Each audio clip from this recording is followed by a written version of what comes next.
Right. Over to you when you're ready, Yvette. We've got everybody that's joined in the webinar. How many have you Okay, got? great. I'll just introduce the talk until Rick comes on then. Hi everyone. Thank you so much for joining us today, and we welcome you to this talk. We are going to explore the biggest barriers that you've identified in session one. Some of you may have attended that a few months ago, and we're going to shift the focus specifically towards the practical steps that you need to focus on for your CPD. And we will check in with you and ask you to join the chat and pop some Q&A into that function as well, as we go through the presentation on different topics in relation to CPD. And at the end, then we will open the floor to you for questions and answers. We have a few council members here today. There's myself, Yvette Moffat, Sean Lundy, who is our president-elect. We have David Arcu, who is one of our vice presidents. We have Ian, who is our council member. We've also David Donnelly, who is an IOSH member and the chair of the Northern Ireland branch, or committee, sorry. And we have Kirsty and Tracy from our professional development team as well. So during this session, we're going to have some great tips to share from other IOSH members who will address the 4 barriers that I just mentioned. But for now, I'd like to get a sense of how you are feeling about CPD at this moment in time. Some of us struggle with it, some of us are happy with it. So what are you feeling right now about CPD? I'm going to pop a poll up in now, and you will see some options there. And if your option is not there, pop your answer in the chat. So if you can just answer that poll now for us, that'd be great.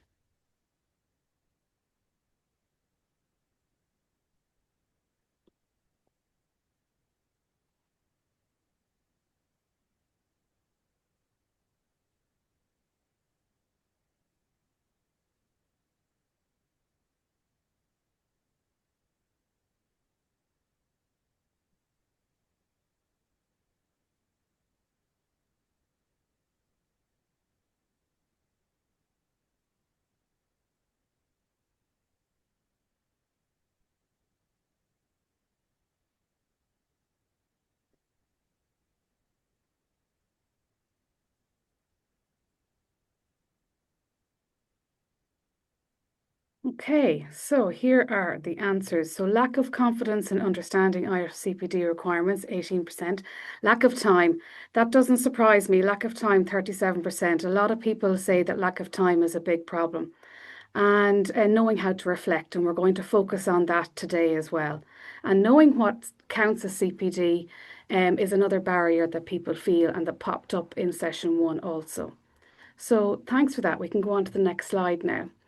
So we'll now move on to exploring each of the barriers in more detail and looking at the whys and the solutions and provide some helpful tips as well. So one of the biggest barriers people face is simply not knowing how to do CPD. And you mentioned that already. And most of us think CPD is a formal course. We have to attend a webinar, and we need a qualification or something else that's quite big or structured. Because of this, we overlook the everyday learning that we do. Many of us research information for our clients. A lot of us reflect on difficult meetings that we've just come out of. And many of us listen to podcasts in relation to all different topics. And many of us mentor people as well. All of these things can be recorded as your CPD. And when we're not sure about what qualifies, we tend to give up and we say, I will come back to that another day, but you don't. And there can be a fear of getting it wrong. And because of that, we look at the definition and then we get confused because it's quite broad. And it's easy to second guess yourself in relation to CPD. So the reality is that it's much wider than you think. We are developing our knowledge, our skills, and our professional judgment every day. and these count as CPD. You're probably thinking, but how do I record all this? And well, this is one of the barriers that we're going to help with you today. So this slide highlights a few questions that came up in session one that some of you may have attended, and they really show how varied CPD can be. So if you read through these, running clubs, understanding the new 9001 standard, can full-time trainers, retirees record CPD, shadowing colleagues, and developing risk assessments. All the answer to all of these is absolutely yes, they all count as CPD. And it's a great reminder that CPD isn't limited to a formal training course, as some of us think. It's everyday learning, it's the problem solving, the new experiences, even the things that we might immediately label as development. So, here's a question for you.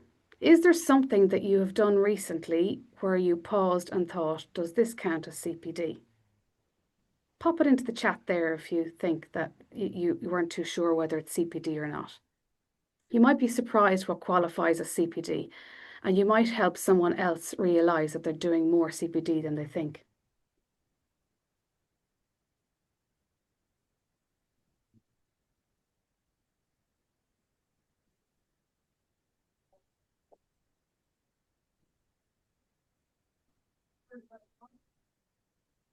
Learning a new language, yeah, very good.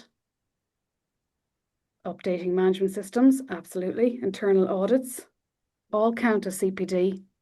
Lone working, mental health, stand talking to people, management training. All of these topics that you've popped up on the chat, all are worth recording as CPD. Every single one of them will count as CPD. I see somebody's put up the ISO 14001. Absolutely, you can use that. You can record that as your CPD.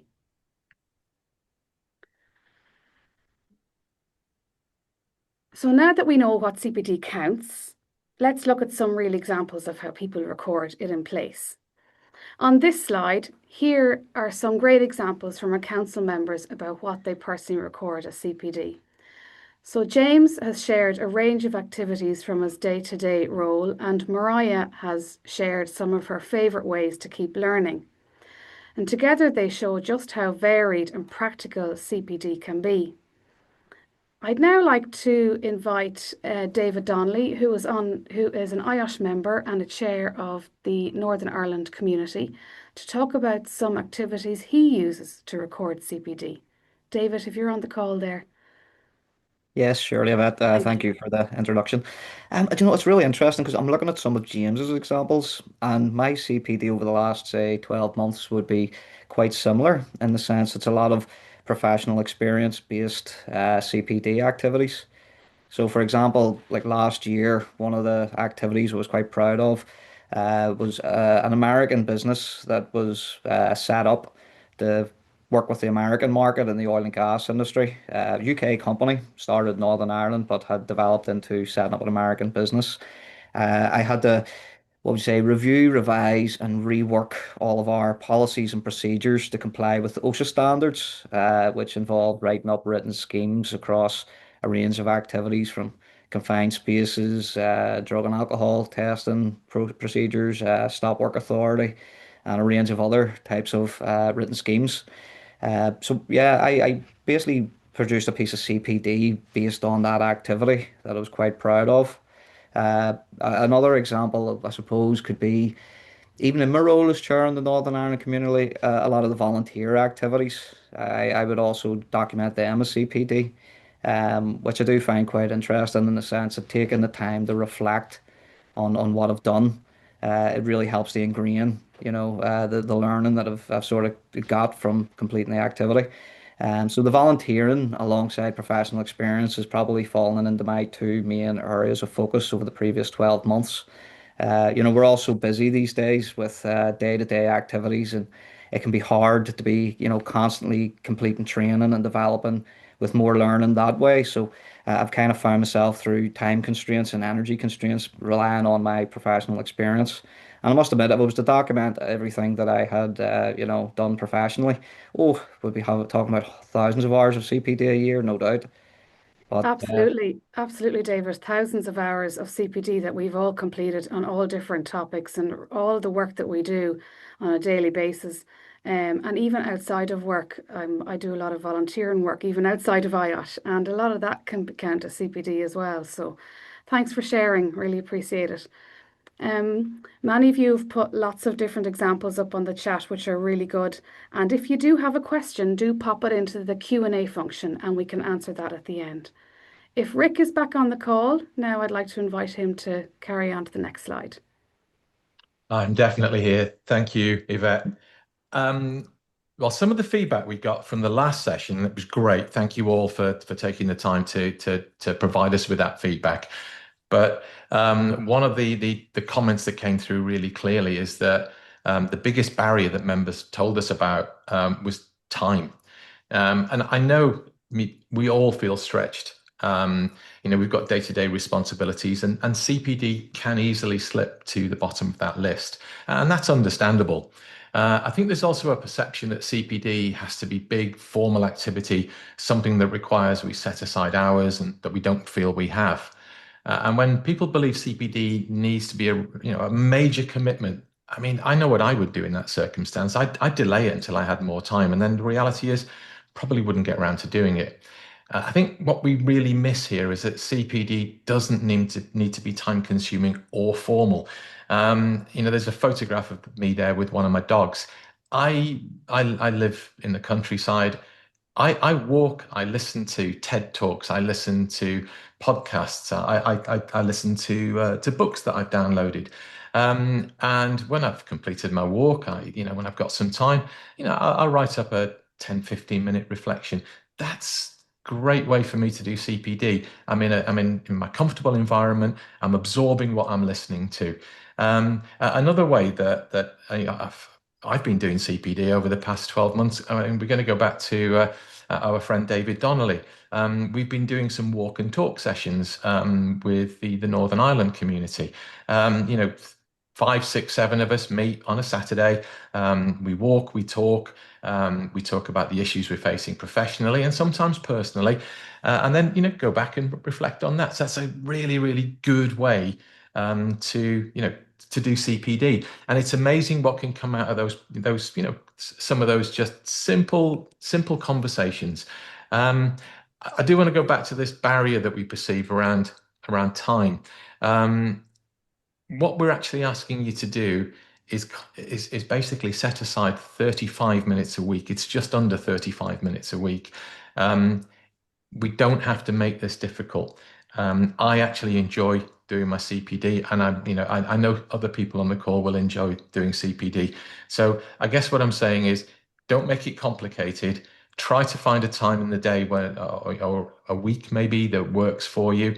Carly's going to share an example. Carly Hughes is going to share an example with us on the next slide. So don't make it complicated, and think about something that might be a little bit different that you can reflect on. Now, I found this really interesting because it's something that I've never done. So what Carly's done here is that she's using her business activity, and I think this is really interesting. So she's considered something that I guess a lot of us will have had, being in a boardroom or being in a conversation with somebody from the finance department. And what Carly has done, she's turned that. So she's been able to reflect on how she's been able to guide a conversation so that it takes it so that the company she's working with sees the actual financial value from the investment they're getting through working with Carly's company. I like the idea of, that Carly's focusing on how she's used that to highlight risk reduction. So I'm not going to read all of that, but I think this is a really valid example of something that perhaps, this is a great example because I do this quite often and I hadn't considered doing this. So, we're all learning from each other all of the time. I think probably, Kirsty, Can I bring you in at this point? Of And can you course you talk can. about, how important it is to get our employers backing for CPD?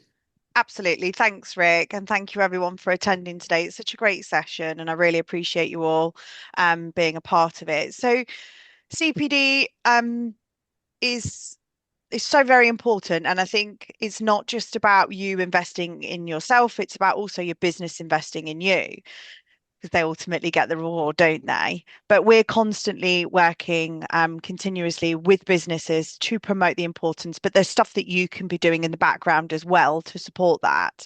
It's going to take us a little while to get round to everybody. So we all play a part in how we can get businesses on board. Some of you said 37% I hope I got that stat right. 37% struggle with time. How's about adding that into your day-to-day business or week to week or month to month? I know Rick does his 35 hours a week, well, 35 minutes a week. Some others don't have that capacity or don't want to, and that's absolutely fine. However, it's just about building in that consistency of how you can plan to do your CPD. So here's my advice. And that's to go to your businesses. In the competency framework, there's a section around negotiation. Have a look at that and add it towards your CPD hours as well, because we help you negotiate and to share and communicate with your organisations of how you can conduct certain pieces of activity. Well, this is one of them. So show them the return of investment, link your learning to measurable outcomes, share with them how they're going to get something out of it. So a better customer experience, efficiency and quality in their safety in their organisation.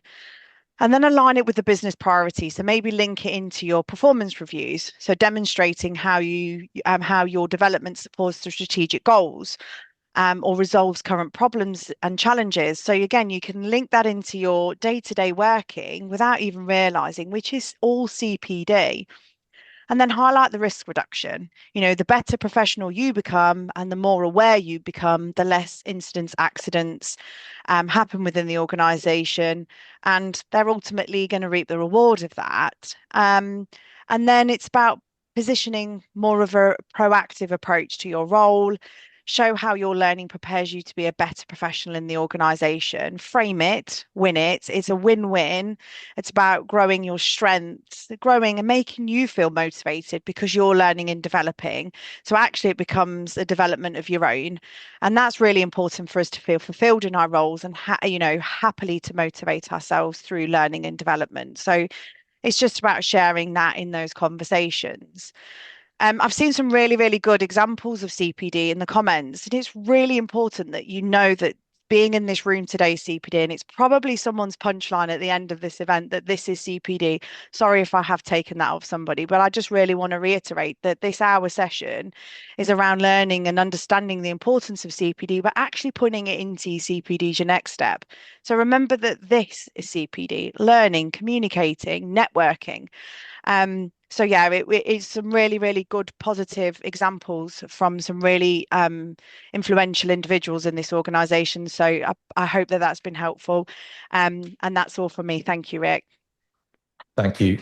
Kirsty, while I've got you, just for a moment, something that I often forget to do, I do my CPD and then I quite often forget to go into my development plan.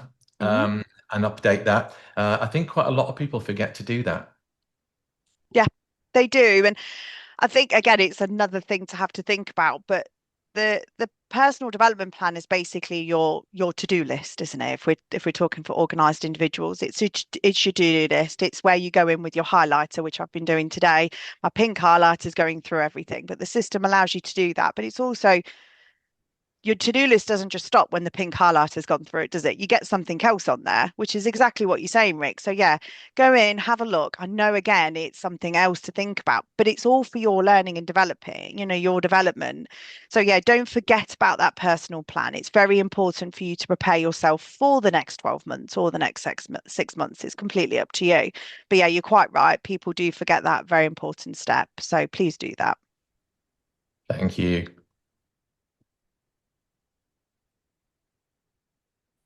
So back to me. We're going to ask you to do something slightly different. We're going to ask you to flip the CPD script completely on its head. So instead of thinking of CPD as something that takes time, think of it as something that creates time. So when you build your skills, you naturally start to work smarter. You're going to communicate more clearly and you'll plan better. And if you plan better and you'll solve problems quicker. This is my personal perspective. So I guess when you know what you're doing, you're not going to waste time trying to work out how things work. And CPD is also going to help you from repeating mistakes. And trust me, in my 30-year plus career in safety, I've made a lot of mistakes and I still make mistakes. And in fact, I've reflected on a mistake I made on a project I'm working on currently in my CPD last week. I find that something really positive. So what we're kind of saying is learn from your experience. And it could potentially stop you from having that same issue occurring again. So what's that saying that I've been repeating a lot recently? Learn, unlearn, relearn from James Pomeroy. I think that's an absolutely brilliant statement. And I think if we're not having to go over our work continuously, so less rework means more time saved. So that's the point we're making. It can be CPD can be valuable because it could overall save you time. From my perspective, one of the things that CPD does, it gives me confidence. And when you're feeling confident, you make better decisions, you make them quicker. And then you're more likely to get stuck into something, without hesitation and definitely without overthinking. The other thing that CPD will do, it'll expose you to new ideas and new ways of doing things. I mean, I've already seen something that Carly's done differently. I'm going to go back and look at that. And I've learned from this today just by seeing the slide that Carly's created and shared with us. So sometimes we just need one small tip or a tool that can save you hours over the course of a year.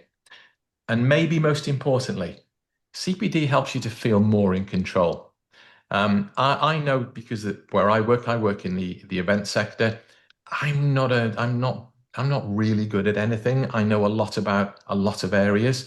And currently I'm working on a project where I'm comparing CDM in the UK to the European directive. That's great for me. It's keeping me sharp. So I see CPD as helping me to not just remain competent, but it's also helping my cognitive processes. So when you're developing yourself and you feel, less overwhelmed, it makes it easier for you to manage your time and your workload. So CPD, it's not just learning, it's a way of creating space, clarity, and confidence in your day.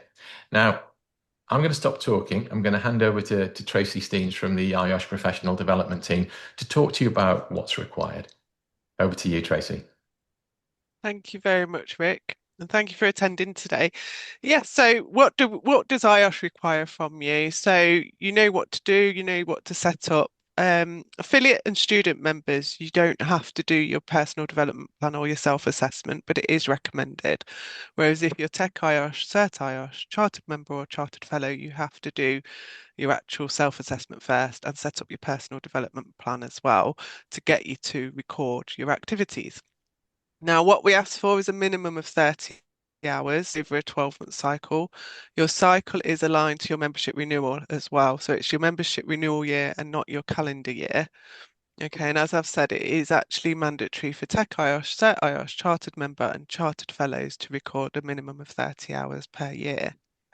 We also have the ethical assessments on our blueprint system, and they must be completed every 12 months for chartered members and chartered fellows. However, it is recommended for all grades to do this because it is a very good learning tool for you.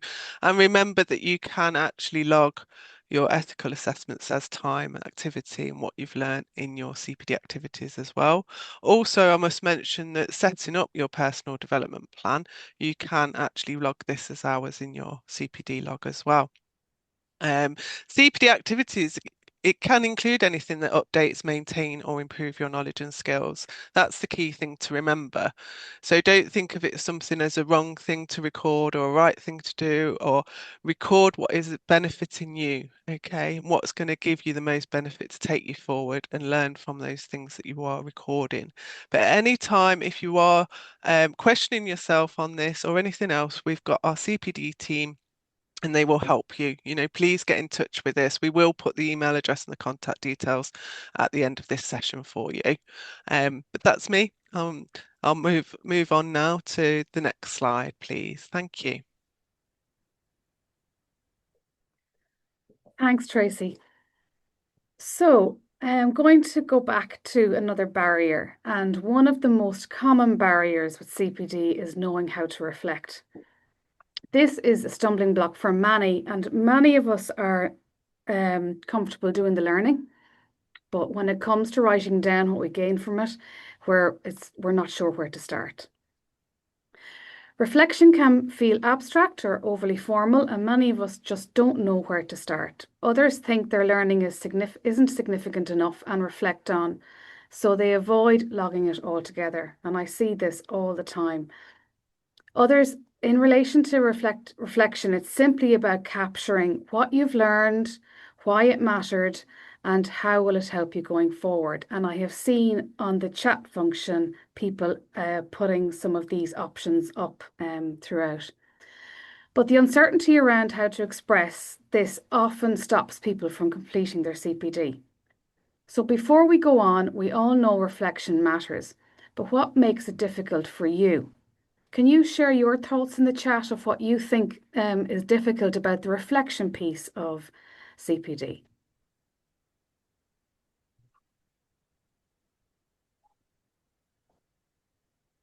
Structure, yeah. That is, Fiona, that's a really good one, that not good with words. And a lot of people struggle with that, especially when you're reflecting on something that you do, because it can feel quite personal.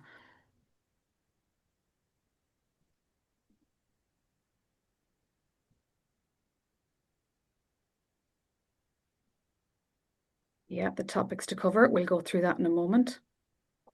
Yes, ensure that we don't waffle.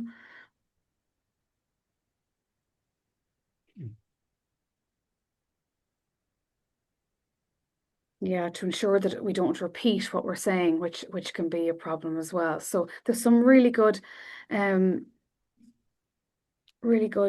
pieces coming up there in the chat. I'd like to bring Barbara on the call now to give some examples of how she logs her CPD, and some of her examples may help what you're discussing here in the chat function. So Barbara, if you'd like to come on. Yes, absolutely. Thank you, Michelle. Basically, what you can see on the screen now is my CPD record. My CPD record counts from 19th of September until obviously the following year. So it's 12 months time. One of the questions asked in the chat was, can I actually log anything which is old? You have to take into consideration that 12 months time from the moment when from the moment when your membership started. So from my perspective, it's 19th of September. And obviously, I log everything what I consider as a proper CPD, but I could log much more. So I've logged on the screen. You can see 27 hours. At the moment, I've got 38, but never mind. You can log absolutely everything what has value to you. So basically, any volunteering activities, conferences, events, mentoring, any courses. They don't have to be health and safety related. So I try to actually add everything what is value to me. So as you can see in here, I attended an event at Health and Safety Laboratory in Buxton, the event in Manchester, recently conference in Birmingham. I became IOSH Council member. Obviously, there has been quite a lot of learning out of it to me. I co-delivered some sessions.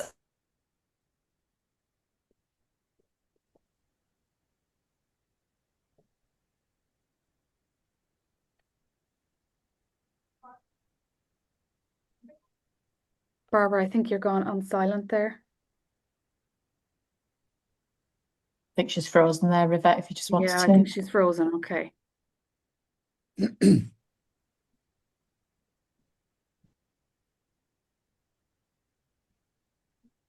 Okay.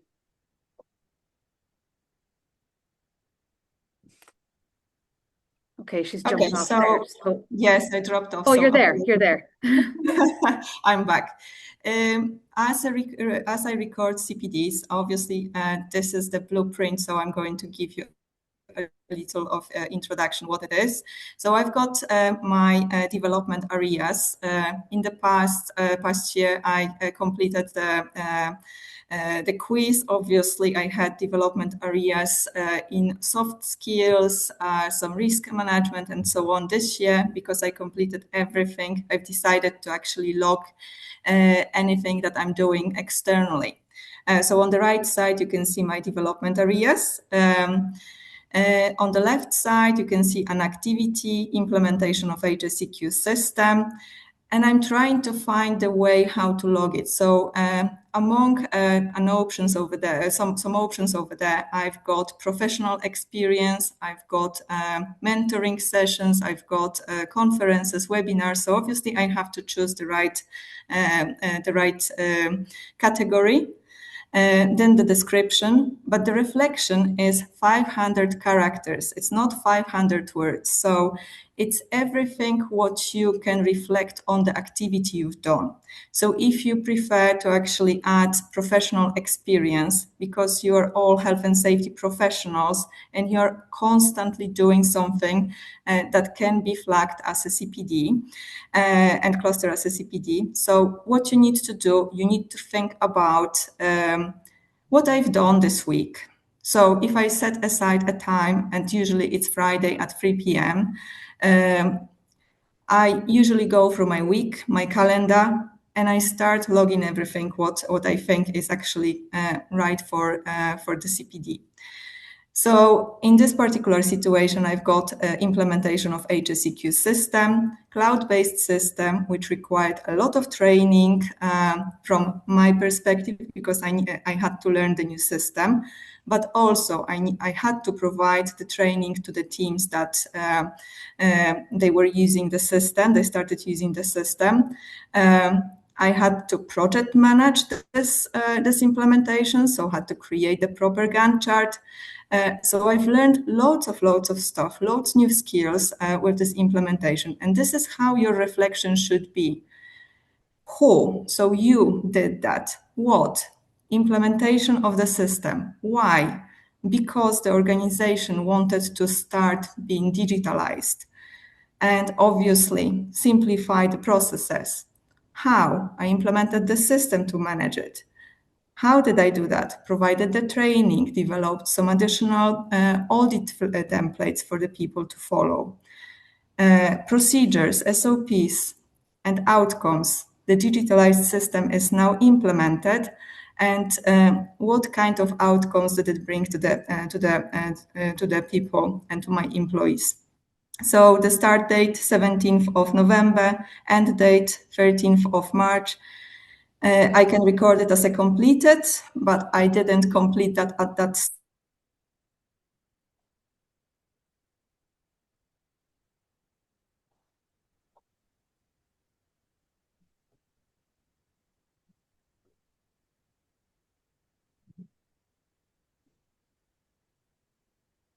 Yvette, should Barbara we, froze.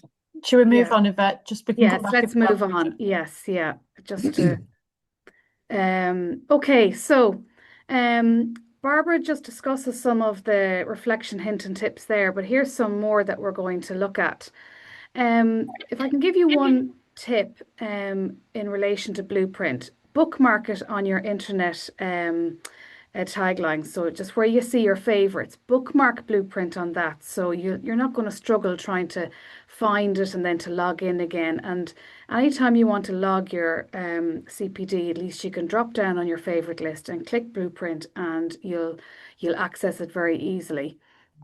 Another tip which I use is on my phone, I have the Notes app, and I just jot down a few a few sentences in relation to what I have learned or listened to. Mostly my CPD is what I listen to when I'm sitting on the train coming to work, and I jot down some notes after what I've listened to, and then I can then develop that into my CPD when I sit down and record it.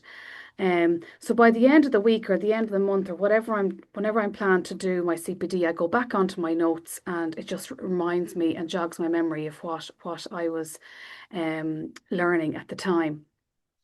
So many of you may have other ways of quickly recording your CPD before you go on to logging it on Blueprint. So here on this slide, you're going to see what the professional development team suggest using these headings. And to be honest, I use these headings quite a lot, but they're not mandatory. You do not have to use these headings. And I mentor a lot of IOSH members, and I do suggest if they're really struggling with their reflection piece and their CPD to look at these headings, and it does help them guide to completing the reflection piece much better. So what activity did I complete? Why I chose to complete the activity, what did I learn from the activity, and how will I use this learning going forward in my professional practice. Sean has some reflections on real life situations from your work, and if Sean is on the call there, I might ask him just to discuss his part of this slide, please. Hi there, thank you. Hopefully everyone can hear me okay. I know we've had a few little issues of sound. Yeah, and this is, I'm a human being like everyone on this call. And, I find sometimes recording CPD challenging around time. I know people have said that, but as Rick said, sometimes it's just about having the right mindset. So I'm probably one of those people that's guilty of doing a lot of CPD, but not necessarily always getting around to recording it when I should do. So I think that there is an issue that does arise around this, but it is about mindset. So, being a reflective practitioner is really important, and I think we all have an obligation to have that mindset. I don't think a day goes by when you don't learn something from some experience you've had.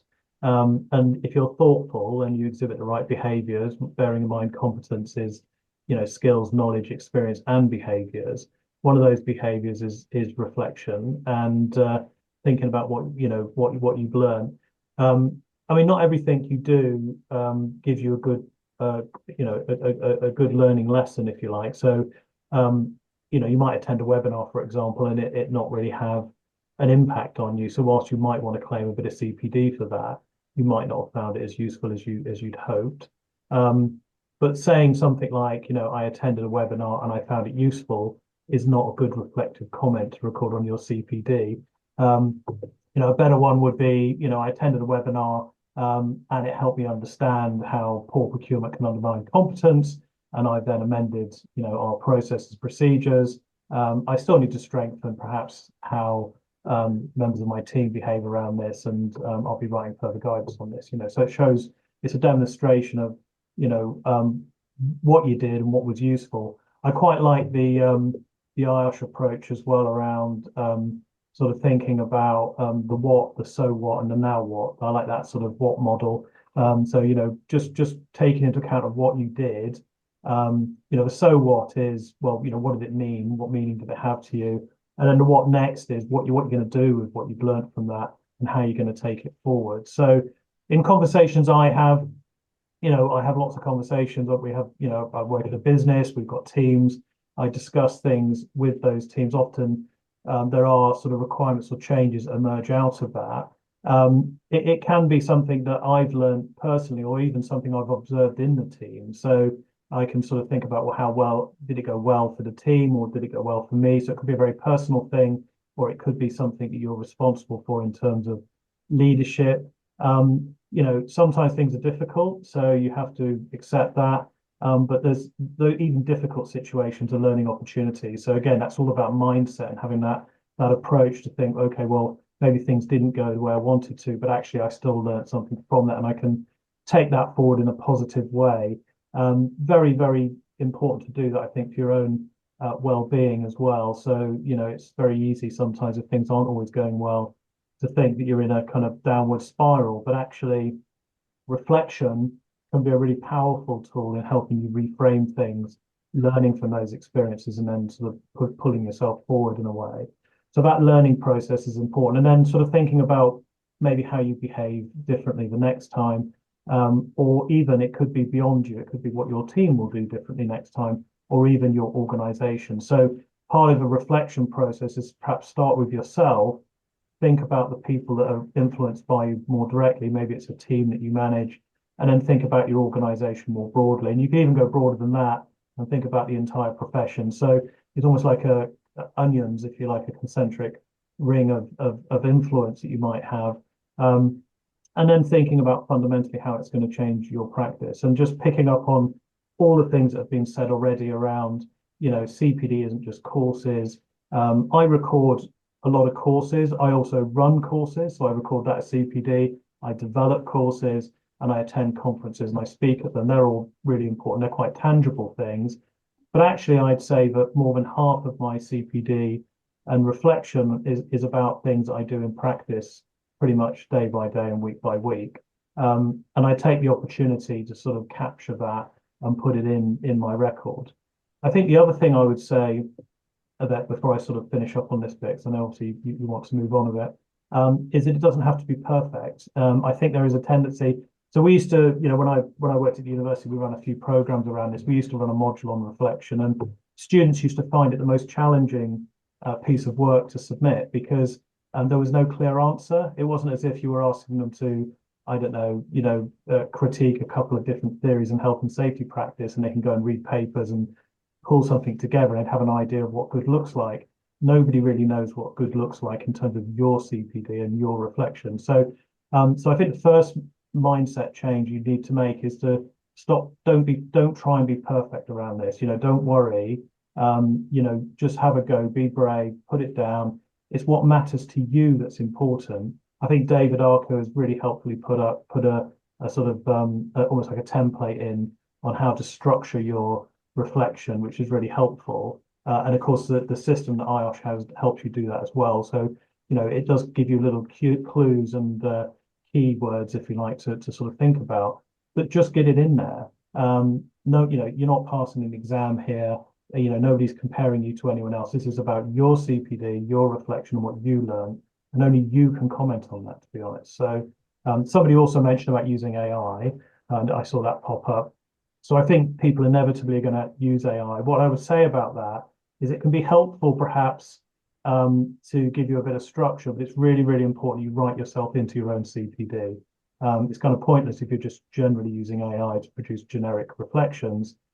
It's got to be meaningful to you. So whilst it can be a useful tool, it can help you format things and obviously proofread stuff. I think what you need to do is learn how to prompt it if you are going to use AI, to make sure that it reflects your learning and your experiences around those kind of, what did I do?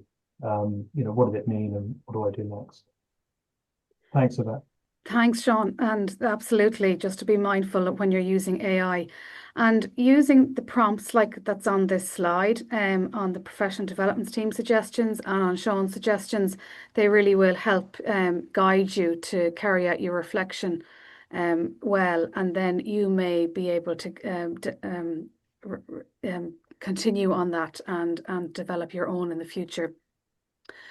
So, Ian, do you have any suggestions on how you carry out your reflection piece on your CPD?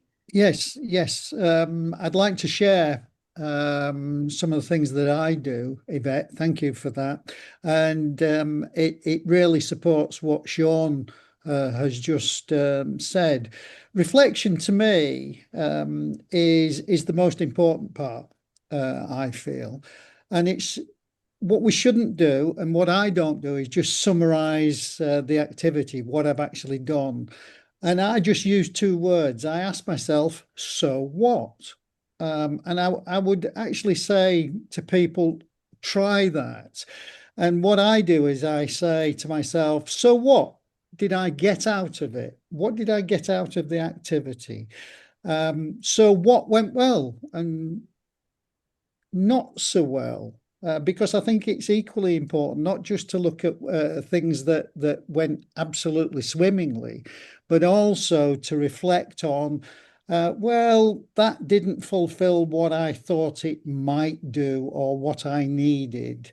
Another one, so what will I do with the knowledge that I've gained from the activity that I've undertaken? And equally importantly, so what else do I need to do having done the activity? Are there any gaps? What do I need to do to fill those gaps? Should it prompt me to do some further research? So I may have sat through something like a legal event where a case was discussed. Maybe I should go and actually get the judge's summary. So there's something else I need to do. But above all, be honest. There's no point in not being honest. It's about your development. And also, lastly, focus on the outcomes. Think about or reflect on how your development adds value to you, to your employer, or to your clients. I think, though, that's the way that I do it. Yvette, back over to you. I hope that helps. Thanks, Ian. That's really helpful. And there's the same themes are coming out of yours and Sean's presentation there in relation to how you use your CPD and how you carry out reflection. We're now going to move on to your questions. Some of your questions may already be answered by our governance team, which I can see here. So let's have a look at any other questions and that I will put to the panel here. If we don't get to all of your questions today, we will gather them all up and we'll theme them and we'll put them into a document and we'll email them to you after this session. So let's have a look.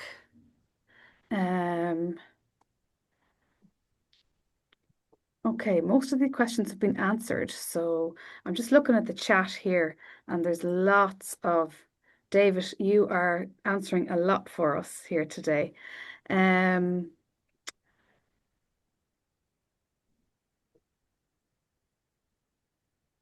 A lot of people are kind of using those examples. I think there's a couple open now on the Q&A. Okay. Yeah. Thank you.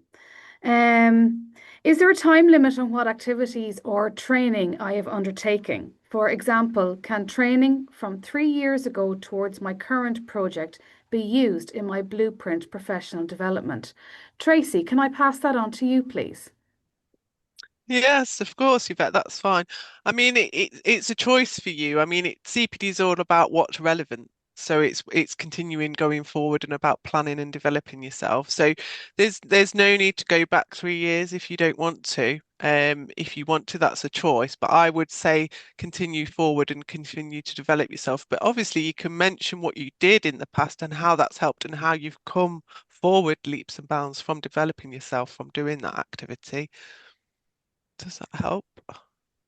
I'm sure that helps. Hopefully Kerry has got that answer. Louise has asked, can the CP team offer a critique of my CPD to provide ways to improve it? Yes. Do you want me to answer that as well? Yes, please. That's fine. It's if you want some feedback or for us to look at it. I mean, we'd never say what you're doing is incorrect because everybody's CPD is individual to that person and that individual. So there's no wrong way of what you're doing. If you've met the minimum requirements of what we ask, then that's fine. But if you do want tips of how to do it, then again, please do get in touch with us. The email address is on that chat function, but it's cpd.inquiries@iosh.com. And yeah, by all means, we can have a one-to-one with you. We can book that in. We do offer but via Teams or a phone call, and we can book that in at a time that suits you. And we're very happy to do that for you. Thanks, Tracy. I have another one for you. A lot of them are for you, Tracy. It's okay. Can our past activities log in past months and dates considered? Yeah. Was not able to log each month. Yeah, that's fine as well. I mean, again, it's very similar to the other question. It's looking forward and looking ahead. But if you're within your current cycle, it will let you log in within that year, and that's something you can go in and update. That's perfectly fine. The system will allow you to do that. Because a lot of people will start to record things and perhaps just put the title, activity description, and what it's about, and then go back and do the reflection at a later date, which again is fine. It will save it for you, and then you can go and update it at a later date. So it does act as a reminder. I do mine like that sometimes. I've just got time to go in, add what it was about, and then go back in and do the reflection at a later date when I have got time to sit and concentrate on it as well, which is a good way to actually keep you actively involved and refreshing your knowledge on your actual system all the time. Thank you. I see Paulina has asked a question here. Is the IOSH mentorship activities to be logged on the CPD? They can. So if you are an IOSH mentor or mentee, you can learn from either. And if you learn anything from the session that you've had with your mentor, or if you are a mentor with your mentee, you can absolutely log that as CPD. That is no problem at all. Samantha has asked, can you talk about what happens if somebody is audited, please? Tracy? Yeah, of course, that's fine. What we do with auditing is it tends to be what we select a 5% of members every week, and you do get notified. So if you are to be audited, we will let you know a week in advance. And then what we do is have a look through your CPD for what you've done and what you're currently doing and your reflection and things like that. And then we let you know. I mean, there's no penalty, too harsh penalty anyway. If you fail that audit, we would just give you advice and how to improve on that from what you've missed off. So it's more of this is going to give you more time to do it. There's not a big penalty on that at the moment. Okay, good. Thank you. How do you pick the right CPD for your field, especially as fields are slowly getting integrated? David, David Arku, could I ask you to answer that question, please? How do you pick the right CPD for your field, especially as fields are slowly getting integrated? So it's a really fantastic question, and my advice would be upskill. If I were you, I would look for skills that I actually don't have. So I would do a gap analysis on my current skills and then look at where the world is going and then use that as CPD. So for example, am I comfortable with environmental management and sustainability? Am I comfortable with technology and artificial intelligence, etc.? So yes, it's good to improve the knowledge you currently have, but once you are thinking of what to use for CPD, think of upskilling as well. Thanks, David. There is a question here on how do I find a mentor.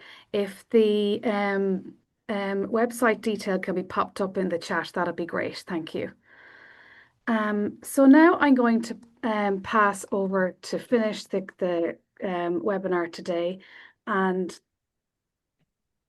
if there's just one, so I'm just going to close this here so I can see.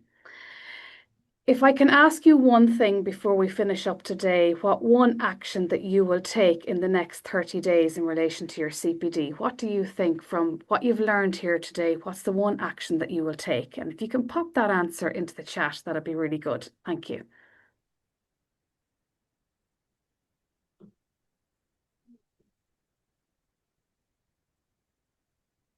Record it. Okay. That's the first step. Find the time. Yeah. Not overthink reflection. Absolutely, Lynn. That is a really good one.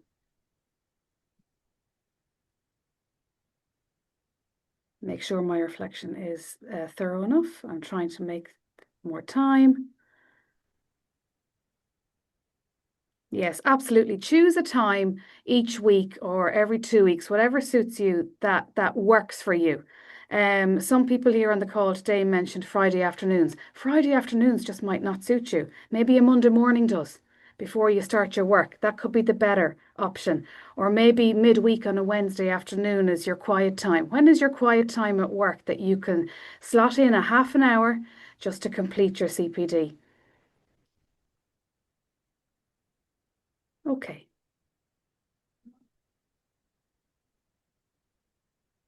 Reading the IOSH magazine record as this as CPD, absolutely, that's a really good option there. There's lots of information on the IOSH magazine, and there's lots of learning from it as well that you can record as your CPD.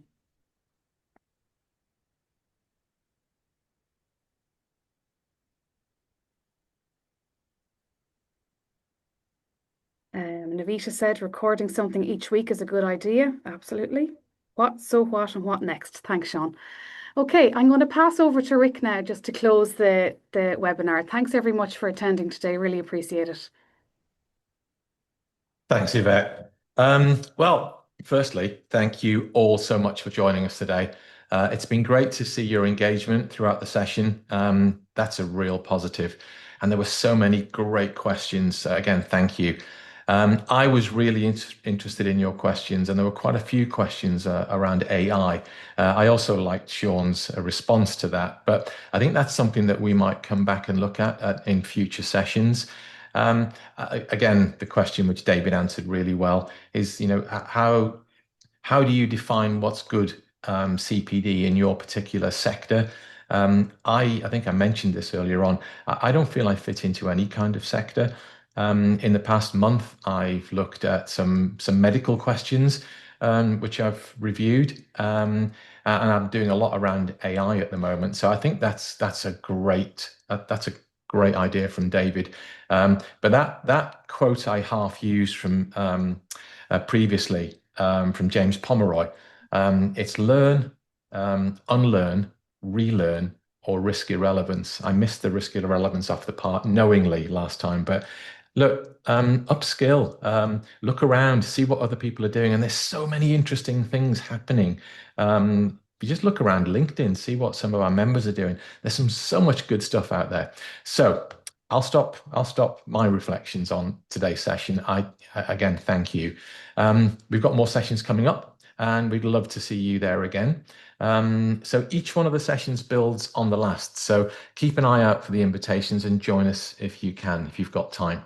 Now, as Yvette said, if you posted a question and we didn't have time to answer it, don't worry, we've captured them all, and we'll group those into themes and put them together in a response document, which we'll email out to you afterwards. So again, huge thanks for your time today. And it's just great that you've all contributed and you've been part of the conversation. We hope you found it valuable, and we look forward to seeing you at the next session. So thank you all. Thank you all. Bye-bye. Yes, bye-bye. Thank you.